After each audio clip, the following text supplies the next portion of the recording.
ምዕራፍ 14 ላይ ነው ያለ ነው።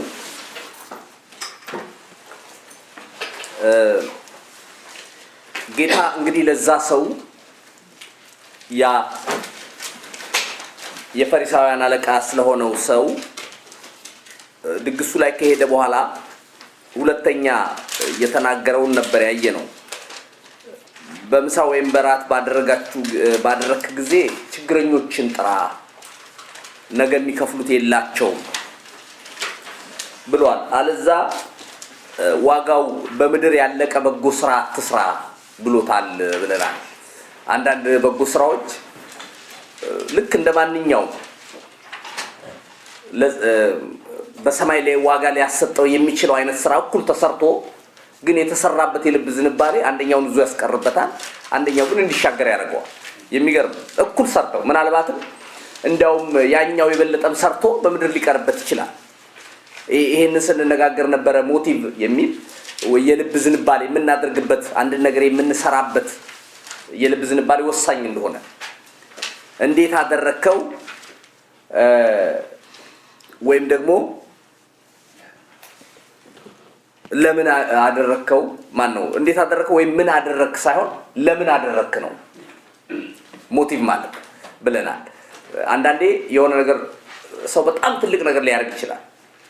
በእግዚአብሔር ፊት ሁሉ ጊዜ የሚታየው ትልቅነቱ አይደል ወይም ያማረ ነገር ማድረጉ አይደል፣ ለምንድን ነው ያደረገው የሚለው እና ይሄ ወሳኝ ሞቲቭ የሚባለው ይሄ ነው ብለናል።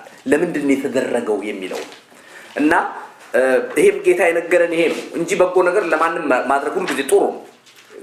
ግን ምን ይላል ይሄ ክፍል ቀስ ብሎ ሲያሳየን ስታረግላቸው ነገ እንዲያደርጉልህ እያሰብክ ነው የምታደርገው። ስለዚህ የፈለከውን ብታደርግላቸው ዋጋ የለውም፣ ነገ እንደሚመልሱልህ ታውቃለህ። ልደት ትጠራቸዋለህ፣ ልደት ይጠሩሃል። ድግስ ደግሰህ ታበላቸዋለህ፣ ነገ ደግሞ ድግስ ደግሰው ያበሉሃል። ስለዚህ እዚሁ በምድር ያለቀ ነው ይሄ አገልግሎት። አንተ ግን እለፍ ከዚህ ድሆችን፣ ጉንድሾችን፣ አይነ ስውሮችን ያልጥራቸው። ለምን ነገ ሊጠሩህ አይችሉም፣ እንደሌላቸው ይታወቃል። በሰማይ ዋጋ ይቀጥላል። እግዚአብሔር ይባረክ። ስለዚህ ሁሉ ጊዜ ይሄ እንግዲህ መሰረታዊ ትምህርት ጥሎልን ያለፈው ምንድነው? ምንም ነገር ስናደርግ ልባችንን መፈተሽ አለብን። ለምንድን ነው የማደርገው? ይሄን ነገር በምን ሞቲቭ ነው የማደርገው?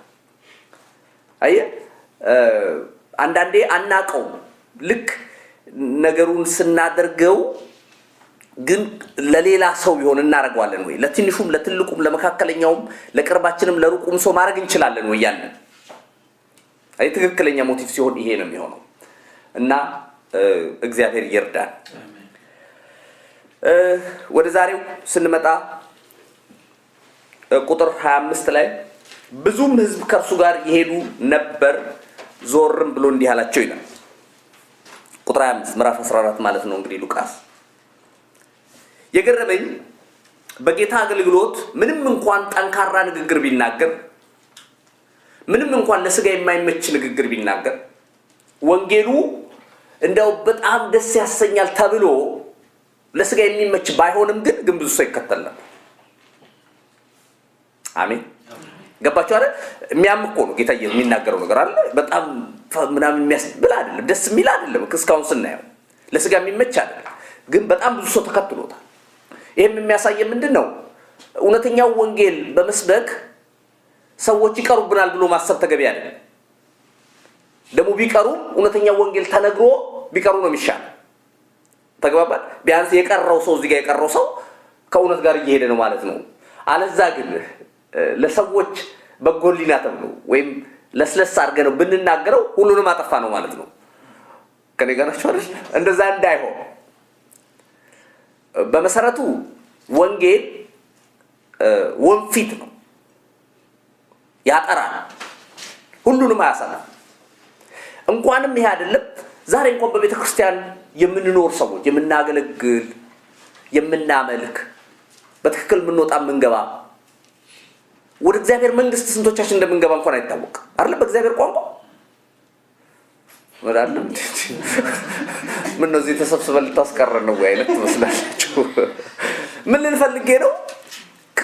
ዝም ብሎ አይደለም። ጌታ ምን ያህል ሲሪየስ እንደሆነ ነው እኮ የሚያሳየው እንጂ ሰውን ከመሰብሰብ አንፃር አይደለም የሚሰራው። ይሄ አሁን ደግሞ የምናየው ክፍል በደንብ አድርጎ ይነግረናል። ሰው ሲበዛለት በቃ እንዲበረክትለት አይደለም እሱ ሰው በዛ አነሰ ሚል ምንም እንትን የለውም። የሚፈለገው ጥራት ያለው ነው። ወንጌልን በትክክል ይዞ ሊሮጥ የሚችል ይሄ ያልተበረዘውን አደራ ይዞ መሄድ የሚችል ሰው ነው የሚፈልገው። ለዚህ ነው 12 ሰው ይዞ እኮ ነው በቃ 12 ሰው ነው ይዞ የኖረው። አሁን አስበው ከጌታ አገልግሎት አንፃር ያን ሁሉ አይነ ስውር እያበራ ሙት እያስነሳ ሽባ እየተረተረ እንደው አሁን ሜጋ ትልልቅ ቸርቾች በየከተማው መክፈት አይችልም ነበር? አይችልም? ምናልባት በመቶ ሺዎች የሚቆጠር በየከተማው የኢየሱስ ክርስቶስ ቸርች እየተባለ ይኖር ነበር። ግን እንደዛ አይነት ስራ ላይ አይደለም የሱ ታርጌት። ሰው በዛ አነሳ አይደለም። ትክክለኛውን ወንጌል ይዞ መሄድ ሰው የሚፈልገው። ሃሌሉያ። እና የገረመኝ ለዚህ ነው አሁን ይሄ ብዙ ህዝብ ሲገኝ ደስ ይላል። ምክንያቱም መቼም ምንም ይሁን ምንም የሰበከውን ነገር ተቀባይነት እያገኘ ነው ማለት ነው አይደል? ግን ጌታ ዞር ብሎ ምን አለ ይላል ቁጥር 26 ላይ ማንም ወደ እኔ የሚመጣ ቢኖር አባቱና እናቱን፣ ሚስቱን፣ ልጆቹን፣ ወንድሞቹን፣ እህቶቹን የራሱን ህይወት እንኳን ሳይቀር ባይጠላ ደቀ መዝሙሬ ሊሆን አይችልም። ማንም መስቀሉን ተሸክሞ በኋላ የማይመጣ ደቀ መዝሙሬ ሊሆን አይችልም አለ ይላል። ወይ ጉድ! ምንድነው ያላቸው? ባጭር ቃል ተበተኑ ነው ያላቸው። ያን ህዝብ ይኸው እናቱን፣ አባቱን፣ ሚስቱን፣ ወንድሞቹን፣ እህቶቹን የራሱን ህይወት እንኳን ሳይቀር ባይጠላ ይላል። ይሄ እንግዲህ መቼም ሁሉ ጊዜ በክርስትና ውስጥ አንድ ነገር እንድታውቁ የሚያስፈልገው ነገር ምንድነው? መሰረታዊ የክርስትና ትምህርት የሚባላል። አንድ ጥቅስ መዞ እንዲህ ነው ብሎ መሮጥ አይቻልም። ከሌሎች መጽሐፍ ቅዱስ እውነቶች ጋር አብሮ ይሄዳል ወይ የሚል መሰረታዊ ነገር። አሁን እዚህ ጋር ባይጠላ የሚለውን ቃል አንድ ሰው ይዞ ኢየሱስ እናትና አባትን ወንድሞችን ጥላ ብሏል ብሎ መነሳት አይችልም። ገብታችኋል አይደል? ምክንያቱም ቃሉ እንደዛ የሚል ነው የሚመስለው። ግን በመሰረታዊነት ደረጃ ጌታ ስለ ፍቅር የተናገረው ብዙ ነው አይደል? ማቴዎስ 22 ቁጥር 39 ላይ ማቴዎስ 22:39 ባልንጀራን እንደራስ አድርገው ውደድ ይላል። ማቴዎስ 5:43 ላይ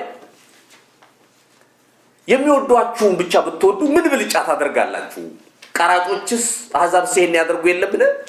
ለሰማይ አባታችሁ ልጆች ትሆኑ ዘንድ ጠላቶቻችሁን እንኳን ውደዱ ብሎ አስተምሯል። ዮሐንስም አንደኛ ዮሐንስ ምዕራፍ 4 ቁጥር 20 ላይ ወንድሙን የሚጠላ ነፍሰ ገዳይ ነው ብሎ አስተምሮናል። ያየውን ወንድሙን የማይወድ ያላየውን እግዚአብሔር እንዴት ይወዳል ብሎ ነግሮናል። ስለዚህ አሁን ኢየሱስ ጥሉ እያለ አይደለም ማለት ነው አይደል? ከመሰረታዊ ክርስትና እንዳልነው ማለት ነው። ሌላው ይሄንኑ ክፍል በሌሎች ወንጌላት ላይ ስናይ ምን ተብሎ ነው የተነገረው?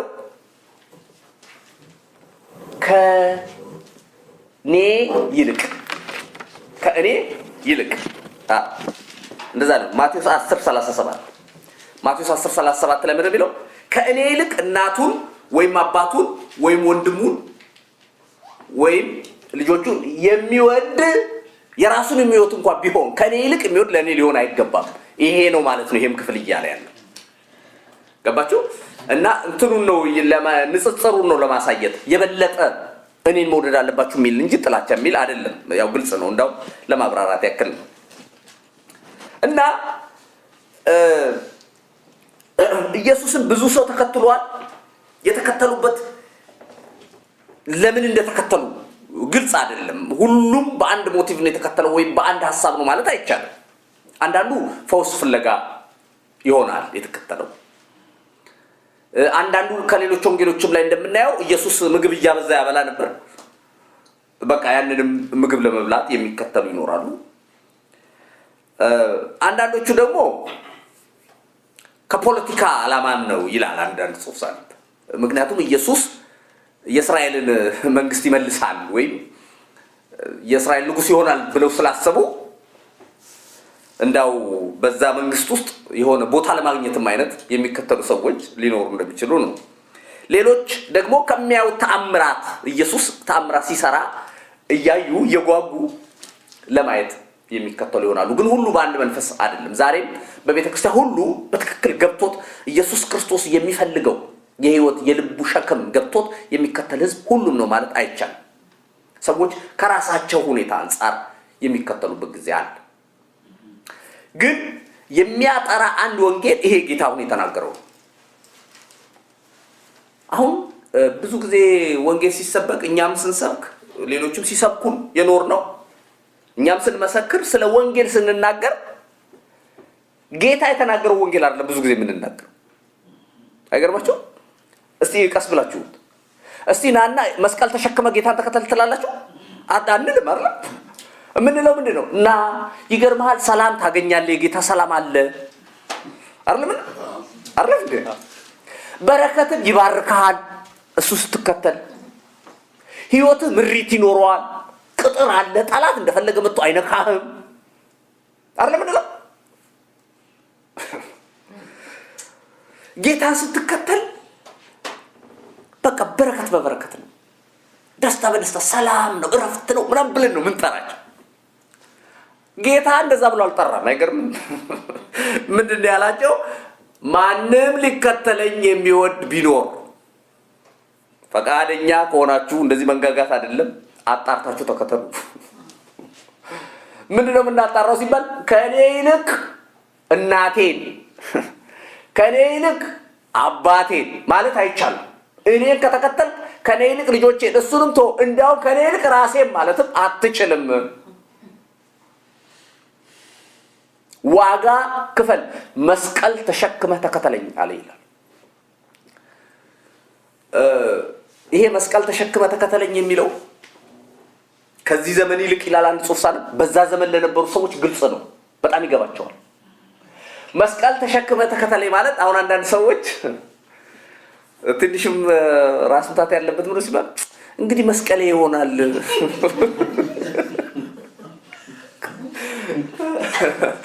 የሆነ ጎረቤትም ካስቸገረው መስቀሌ ነች እኔ እሷ ምናምን ይላሉ።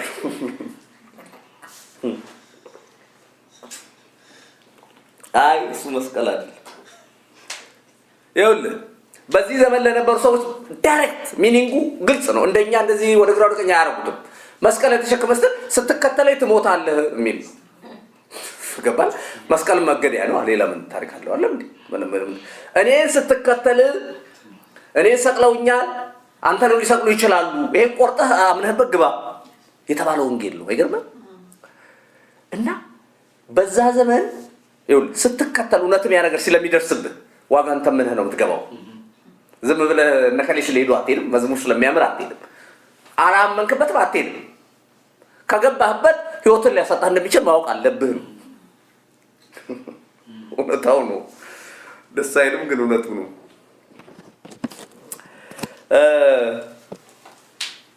በዚህ ዘመንም ይሄ አሁን የምናወራው ሁኔታ እንዳለ ታውቃላችሁ። በዓለም ላይ 1/4 ከአራት ክርስቲያን አንዱ ክርስቲያን እስካሁን በመከራ በሞት መከራ ውስጥ እንደሚያልፍ ታውቃላችሁ። ከአራት ክርስቲያን አንዱ ክርስቲያን በአቬሬጅ ማለት ነው። ቻይና፣ ሩቅ ምስራቅ፣ ብዙ ሀገሮች፣ አረብ ሀገር፣ አፍሪካ ሀገሮች ውስጥ ኬንያ ይሄን ዘመን ከ3 ቀን በፊት እያመለኩ እንደኛ የሀገር ቤቱ ፕላስቲክ ወንበር ምናምን አድርገው እያመለኩ ከኋላ ምትጠጠጠጠ አርጓቸው ገሏቸው ሄደ። ምን ልነግርህ ነው? የምድር ኑሮን እያመቻቸን እየነገር ሰው መሄድ እንዳይናፍቅ አረግን። አየህ፣ እዚሁ ነው የምትባረከው ብለን ድንኳናቸውን እንዲያጠቁ አረግናቸው። ክርስትና ይሄን አያስተምርም። ክርስትና በምድር ይመቻሃል የሚል ትምህርት አይደለም። በቃ በምድር ምንም ሆነ ልትኖር ትችላለህ፣ ሰማያዊ የህይወት እረፍት አለ የሚል እግዚአብሔር የተባረከ።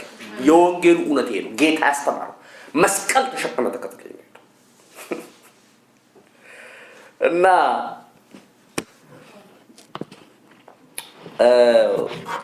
ዛሬ እኛ ያለንበት ሁኔታ እግዚአብሔር ይመስገን ጥሩ ነው። እና ታዲያ ግን ምንድነው ይሄ ወላጆቹን ከሱ ይልቅ ማስበለጥ? ይኸውልህ ጌታ አምላክ ነው አይደል? ከሱ ይልቅ የምታስበልጠው ነገር ካለ ጣዖት ሰራህ ማለት ነው። ስለዚህ ጣዖት ነው የተከለከለው። እስቲ አሜን በሉ።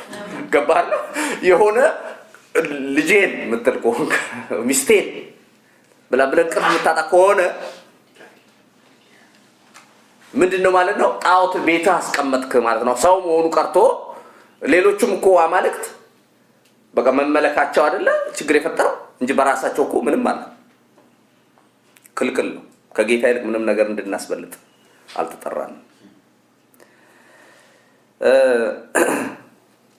ሌላው የሚነግረን በነሱ ምክንያት እነኚህ በጠራናቸው በእናት በአባት በወንድም በእህት በልጆች በራስ ህይወት ምክንያት እንኳን ለዚህ ለተጠራህለት ወንጌል እንቅፋት እንዳይሆኑብህ ነው።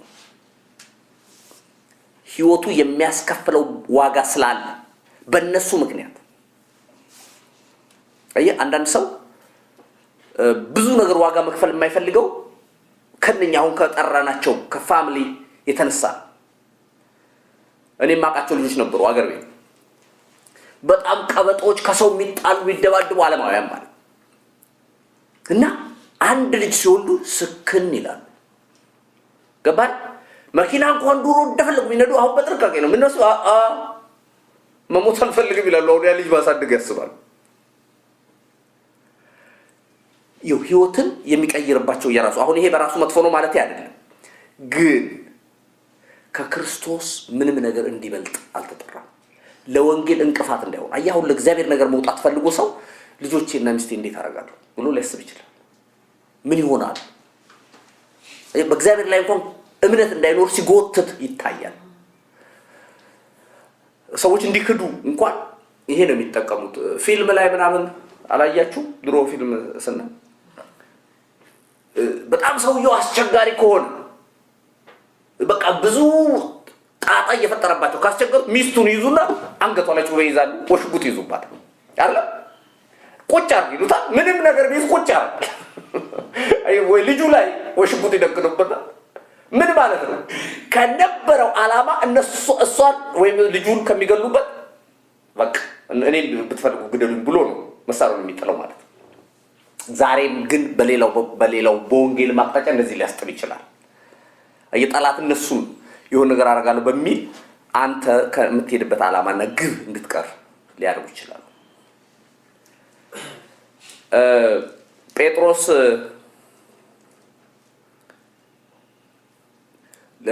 ሊሰቀል ሲል ሚስቱን አንገላቷት ይባላል ፊት ለፊቱ እና በጣም እስኪፈተን ድረስ ሲያሰቃዩት በጣም ሲሰቃይና ሲጨነቅ ዞር ብላ ጴጥሮስ ለጌታ እስከመጨረሻው ታመን ብላው እንደሞተች እና እሱም እንደተሰቀለ ታሪክ ይናገራል። ፈታኝ ነው ልል ነው። እና አንዳንዴ ምንድነው እነኚህ ነገሮች እንዳይጎትቱህ ለተጠራህለት ዓላማ በቃ ሄድ። ቤተሰብ ውስጥ ይሄ ይሆናል። በግሌ በጠነከረ መልክ ባይገጥመኝም ቤተሰቦች አማኞች ስላልነበሩ ወደ ጌታ ስመጣ የራሱ ሆነ ዥንጉርጉር ነገር ገጥሞኛል።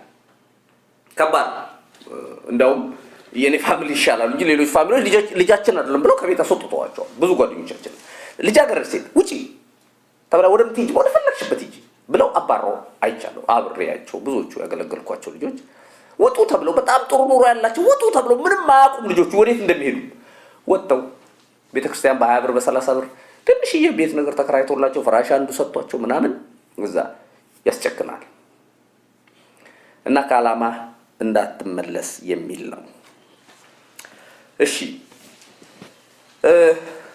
ቀደም ያልነው ግን ሰላም፣ ብልጽግና፣ ድል፣ ምሪት፣ ክብር ወንጌል የለውም መስል ወንጌል አለው።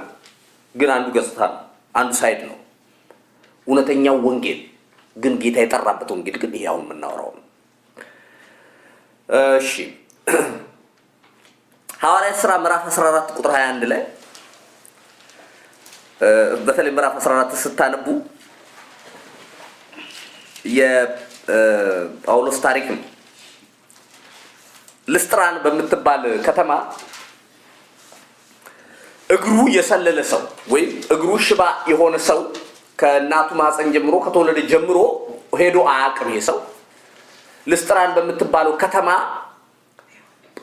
እነ ጳውሎስ ሲያልፉ አዩት፣ ጳውሎስና በርናባስ። ከዛ ተነስ አየውና ይላል ጳውሎስ በልቡ እምነት እንዳላይቶ ተነሳ ነው። ሰውየው በአንድ ጊዜ ብድጋ ሰው ሁሉ የሚያውቀው ይታችሁ ከተማ ማለት ከህፃንነቱ ጀምሮ ሽባ እንደሆነ ይታወቃል። ከመወለዱ ጀምሮ እና በእግሩ ሲሄድ በዛ ደግሞ ታዋቂ መቅደሶች አሉ። ዲና የሚባልና ሄርሜን የሚባሉ ጣዖታት አሉ፣ አማልክቶቻቸው ማለት ነው። ከዛ ህዝቡ ሁሉ በአንድ ጊዜ ግልብጥ ብሎ አማልክት ሰዎችን መስለው በመካከላችን መጥተዋል አሉ። ይኸውልህ አንዳንዴ ተጠያቂ የምትሆነው አንተ ስላልከው ብቻ ነገር አለ። ሌላው ሲልህም ዝም ካልክ ተጠያቂ ነህ። ተግባባ። ጃንሆይ አንድ ጊዜ በኋላ አረ ጃንሆይ እንዴት ነው ነገር አምላክ ኖት ይላሉ እና ምንድነው የሚሻለው ሲባሉ አይ እኛ ሰው ሲያከብረን አታከብረን አንልም ብለዋል።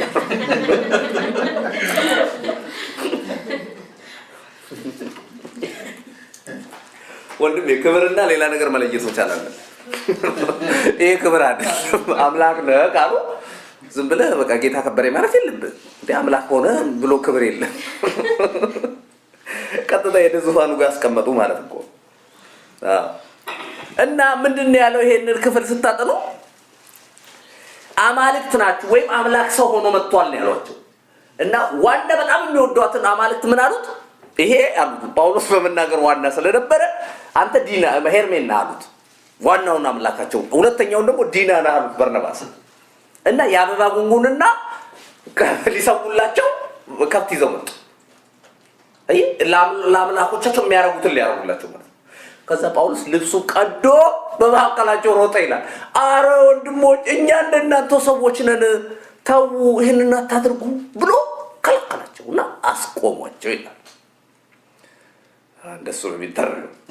ምክንያቱም ትንሽ ቆይቶ ዝም ብሎ ጳውሎስ ተቀብሎ ቢሆን ኖሮ የሚቀጥለው ምዕራፍ ላይ የምናነበው ሌላ ታሪክ ሊሆን ይችላል። አናውቅም። የሆነ መልአክ መጥቶ ጳውሎስን መታው የሚል ልታነብ ትችላለህ። እዚህ ጋር ሲሪየስ በዚህ ጉዳይ አያውቅም። ምክንያቱም አምላክነት ጋር ነው አይደል ችግር የፈጠረው።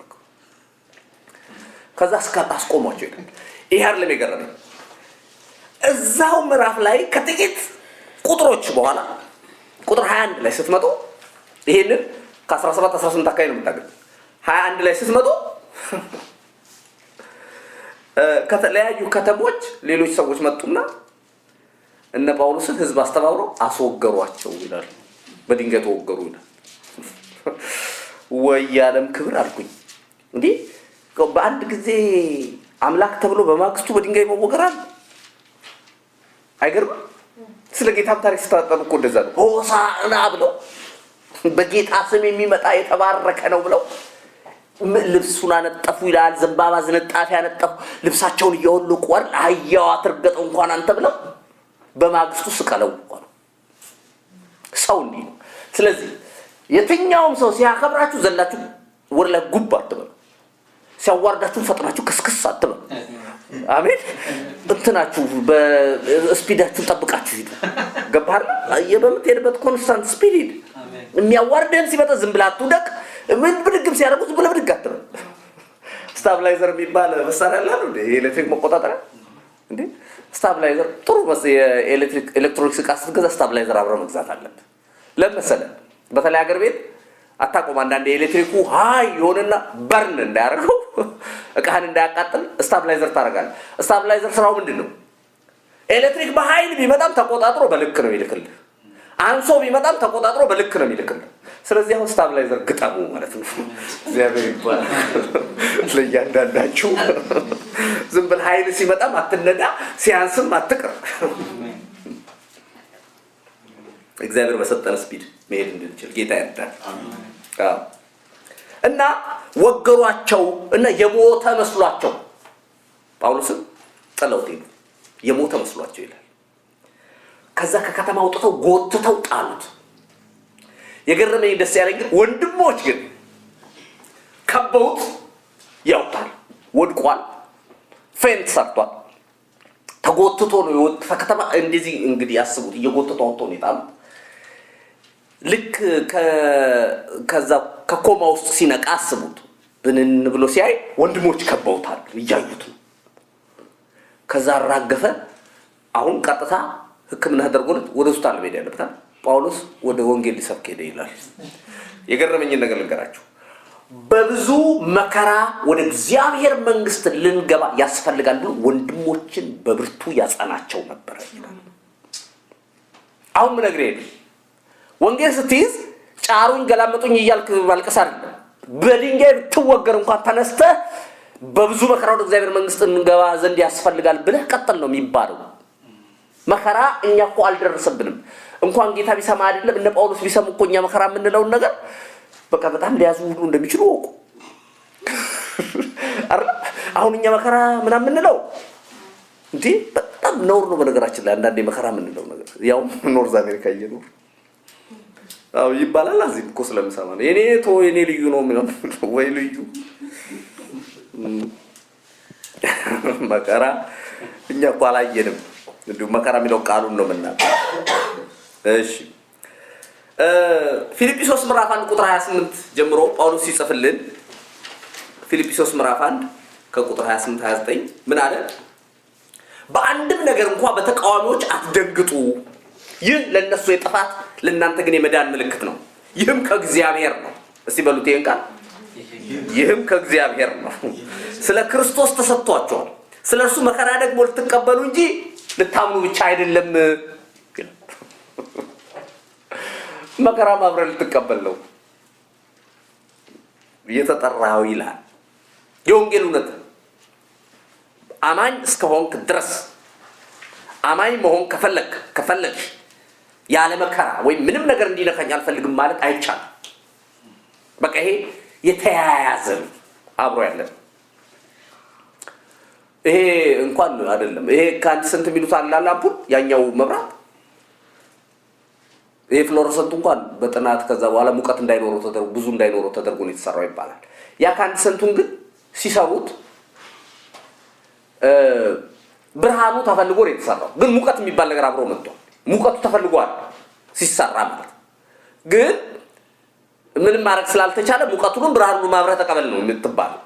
ገባለ እንጂ በቃ ሄደ ሃይድሮኬቤክ አይኔ ሙቀት መጥቶብኛልና ቁረጡልኝ ያለ ሰው የለም። ገባለ አብረ ነው የምትቀበለው። ብትፈልግ የሲት ከፍታለ፣ ብትፈልግ መስኮት ከፍታለ። ሙቀቱ ካስቸገረ እንደዚህ ማለት ነው። ብርሃኑ አብሮ ሙቀት አለው። ክርስትና መከራ ማለት ደስ የማያሰኝ ማለት ነው። አብረ ነው የምትቀበለው። እሺ እና መስቀል እንግዲህ ሌላው የሚያመለክተው ምንድነው? አንድ ጾሳነ አብሶሉት ሰሬንደር ወይ ፍጹም የሆነ መሰጠትን የሚጠይቅ ነው።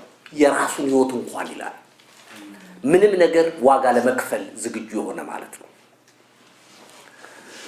አንድ ፓስተር ሲነግረኝ ሲሾም አለ ነጮች ናቸው የሾሙት እና አንድ ቃል ደጋግመው አስባሉኛል። ምን የሚል ቃል ነበር? at any cost የሚል ቃል ነው አለ። ደጋግመው ያስባሉኝ በምንም ሁኔታ የትኛውንም ዋጋ ለመክፈል ዝግጁ ነኝ የሚል ቃል ደጋግሞ ብሏል። በተለይ አገልጋይ ሲኮን ደግሞ አንድ ስቴፕ መቼም ይጨምራል እና ግዴታ ነው። ዮሐንስ 16:33 በጣም የሚታወቅ ጌታ የተናገረው ክፍል ነው። ዮሐንስ 16:33 በዓለም ሳላችሁ መከራ አለባችሁ፣ ነገር ግን አይዟችሁ እኔ ዓለምን አሸንፌያለሁ ብሏል።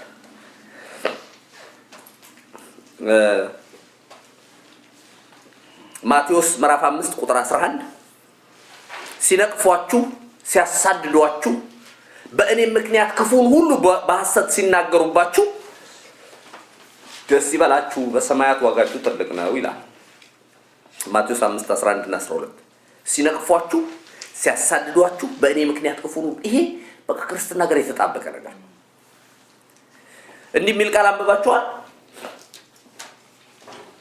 ክርስቶስ ደግሞ እንድንከተለው ፍለጋውን ትቶልን ሄዷል የሚል አለ ፍለጋው የሚለው ይሄ ዱካ ፉትፕሪንት የሚሉት እሱን ትቶ ሄዷል እና እሱን ተከተለ ነው የምትሄደው ነው የሚለው እና እሱን ተከተለ ከሄድክ የምትሄደው የት ነው? ጎልጎታ ነው የምትሄደው። አይደል? ያንን ፉትፕሪንት ተከትዬ እሄዳለሁ ብትል ምን ማለት ነው? በሌላ ነገር ክርስትና ዋጋ ያስከፍላል። እውነታው ይሄ አንድ ሁለት ልንገራችሁ። ኖርዝ አሜሪካ ስላላችሁ በጣም ነፃነት ያለበት አገር ስላላችሁ ግን በትክክል ስትኖሩ ከመከራ ትድናላችሁ ማለት አይቻልም። የራሱ መንገድና ተጽዕኖ አለው እንጂ መከራው አለ። ይሄን ነግራችሁ ምናልባት ግን እንደ አረብ ሀገር እንደ ቅድም እንዳልኩት እንደ ቻይና እንደ ኢንዶኔዥያ ምናምን ማሌዥያ ምናምን እንደዛ ላይ ጠነክር ይችል ይሆናል። ግን አለ። ለምን? መጽሐፍ ቅዱስ ምንድነው የሚለው? ሁለተኛ ጢሞቴዎስ 3:12 ላይ በእውነትም ኢየሱስ ክርስቶስን እየመሰሉ ሊኖሩ የሚወዱ ሁሉ ይሰደዳሉ ይላል። ዓለም አትቀበላቸው። ለምሳሌ የዓለም ገዢ ሰይጣን እና ይሄንን ስለማይቀበል እሺ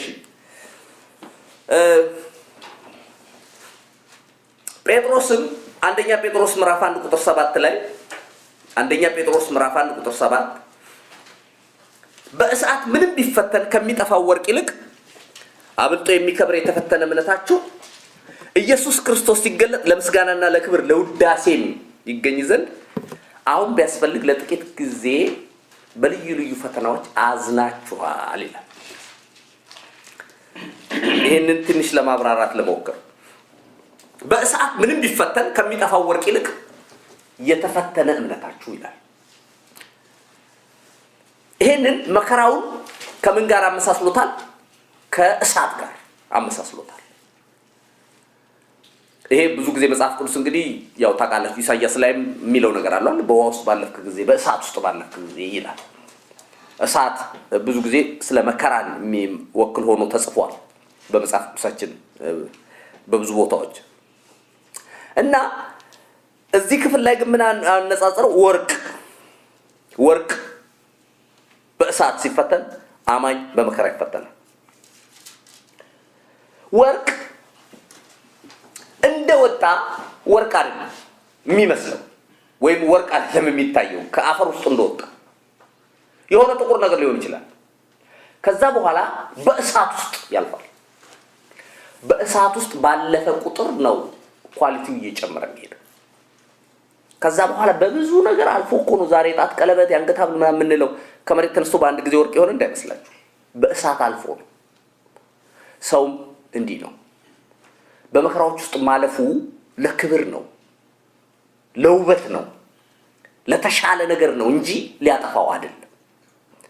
እና ጴጥሮስ የሚነግረን ምንድነው? አይዟችሁ ለክብር ይላል፣ ለምስጋና ለውዳሴ ይሆናል ይላል። ይሄ የምታልፉበት መከራ እዚሁ ጋር ግን አንድ ነገር ግን የነገረን ስለ ፈተናዎች ሁለት ነገር ነግሮናል። አንደኛው ምንድነው ያለ? አሁን ቢያስፈልግ በልዩ ልዩ ፈተናዎች ለጥቂት ጊዜ አዝናችኋል። ፈተና ግን በመሰረቱ አያስደስትም። እንኳንስ የኑሮ ፈተና አይደለም የትምህርት ቤቱ ፈተናም አያስደስትም አይደለ? ገባ? ብዙ ዋጋ ያስከፍላል። አጥንተ ምናምን ነው ፈተና። ደስ የሚል ነገር አይደለም። የኑሮ ደግሞ ሲሆን ይከብዳል። ፈተና ደስ አይል፣ ግን ውጤቱ ጥሩ ነው አላቸው። ሌላው እዚህ ክፍል ላይ የተነገረው ልዩ ልዩ ፈተና ይላል። የአንድ ፈተና የላንዳችን አይደለም። የኔ ፈተናዬ የምለው ነገር ለሌላ ሰው ቢሰማው ሊስቅበት ይችላል፣ ወይም ደግሞ ሊገርመው ይችላል። ይሄ ፈተና ነው ወይ ሊል ይችላል። የሌላውም እንዲሁ። ግን እያንዳንዱ በራሱ ፈተና ነው እና በልዩ ልዩ ፈተናዎች ውስጥ አማኞች እንደሚያልፉ መጽሐፍ ቅዱስ እንግዲህ በብዙ ቦታ ነግሮናል። ስለዚህ ጌታ ለመከተል መስቀል ለመሸከም ዝግጁ መሆን ተገቢ ነው። በግድ መቼም ሄደን መስቀል ፈልገን አንሸከም። ግን አንድ እውነት አለ። ክርስቶስን የተከተልኩት እስከምን ድረስ ነው ብሎ ሰው ራሱ ማየት መቻል አለበት። ምን ቢሆን ነው ጌታን ማላመልከው? ምንስ ባይሆን ነው ጌታን ምቶ ብሎ ማሰብ ሰው አለበት። አንዲት እህት አንድ ጊዜ የሰማውታል። እናቷ ታመመችባት። እንግዲህ እንደማንኛውም ሰው ማለት ነው። እና እያስታመመች እናቷ ምን አለች? ጌታ ሆይ እናቴ ከሞተች እኔ አላመልክህም አለች። እናቷ ደግሞ ቀናቸው ደርሶ ነበረ፣ ሄዱ። ጌታን ተወች። አየህ የዚች ልጅ እምነት ገደቧ የእናቷ በህይወት እስካለች ጊዜ ድረስ ነበር። ምንድነው የእያንዳንዳችን ገደብ? ጌታ ሊያስጠለን የሚችል ከዚህ በላይ እንኳን ከሆነ የምንልበት ሌቭል አለን። አንድ ነገር ልንገራችሁ፣ ክርስትና እንኳን ሌላው እስኪሞትባችሁ አይደለም እናንተ እስክትሞቱ ሊጠይቅ ይችላል። እውነታው ይሄ ነው። በቃ እስከ ሞት ድረስ የታመንኩን የህይወትን አክሊል እሰጣለሁ አይደለም ይላል ራእይ 2:10። እስከ ሞት ድረስ ሊጠይቅ ይችላል።